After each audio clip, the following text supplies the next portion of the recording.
অতীত ঐতিহ্য চ্যানেলে আপনাদের সবাইকে স্বাগত।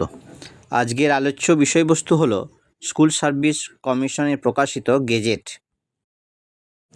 এই গেজেটে আপার প্রাইমারি অর্থাৎ উচ্চ প্রাথমিক, নবম, দশম ও একাদশ, দ্বাদশ শ্রেণীতে শিক্ষক নিয়োগের বিধি প্রকাশিত হয়েছে। এবার আসি আপার প্রাইমারিতে টেটে বসার যোগ্যতা কী কী। প্রথমেই আপনাদের গ্র্যাজুয়েশনসে 50% সাথে বিএড থাকতে হবে। দ্বিতীয়ত, আপনার গ্র্যাজুয়েশন সাথে যদি ডিএলএড থাকে তাহলে 50%টা আর কোনো ম্যান্ডেটরি নয়। অনার্সের ক্ষেত্রে 50%, শুধুমাত্র যারা অনার্স আছেন, কিংবা পাস অনার্স মিলিয়ে 50% থাকতে হবে, অথবা শুধু পাসদের ক্ষেত্রে 50% থাকতে হবে।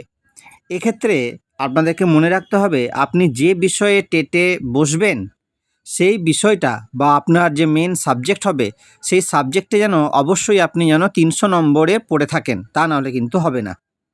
এরপরে আসি আপার প্রাইমারি পরীক্ষায়। প্রথমে আপনাকে 150 নম্বরে টেট দিতে হবে ওএমআর বেসড। এখানে ইংলিশ, বেঙ্গলি, চাইল্ড সাইকোলজি, এছাড়া 60 নম্বরে সোশ্যাল সায়েন্স বা সোশ্যাল স্টাডিজের পরীক্ষা হবে। তারপরে সাবজেক্টের ওপরে 25 নম্বরে একটা ওএমআর বেসড পরীক্ষা হবে। এখানে একাডেমিকে থাকছে 10 নম্বর, সেই একাডেমিক শুধুমাত্র গ্র্যাজুয়েশনসের ওপরে। সেক্ষেত্রে আপনি 60% যদি নাম্বার পান তাহলে 10 পাবেন, 60 to 50 হলে 8, এবং 50 নিচে হলে আপনি 6 নম্বর পাবেন একাডেমিক হিসাবে, এটা নাম্বার। তারপরে আমরা চলে যাব টেট ওয়েটেজে।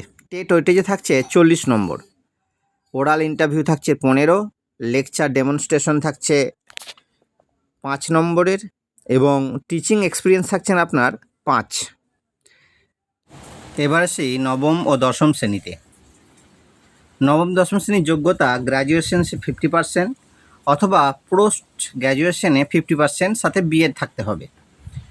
পরীক্ষার নিয়মগুলো হচ্ছে, প্রথমে আপনাকে 60 নম্বরের আপনার নিজের সাবজেক্টে ওএমআর বেসডে একটা পরীক্ষা হবে। একাডেমিকে থাকছে 10, টিচিং এক্সপিরিয়েন্সে 10, এবং সবশেষে ইন্টারভিউ এবং ডেমনস্ট্রেশনের জন্য 10 করে 20 নম্বর, টোটাল 100 নম্বরের পরীক্ষা হবে। একাদশ ও দ্বাদশ শ্রেণীর ক্ষেত্রে যোগ্যতা হচ্ছে আপনাকে অবশ্যই পোস্ট গ্র্যাজুয়েশন বা পিজিতে কনসার্ন বিষয়ে 50% সাথে বিএড থাকতে হবে, এর একটাই যোগ্যতা।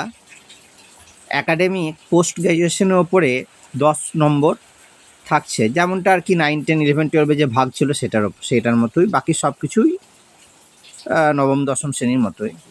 নমস্কার, ভালো থাকবেন।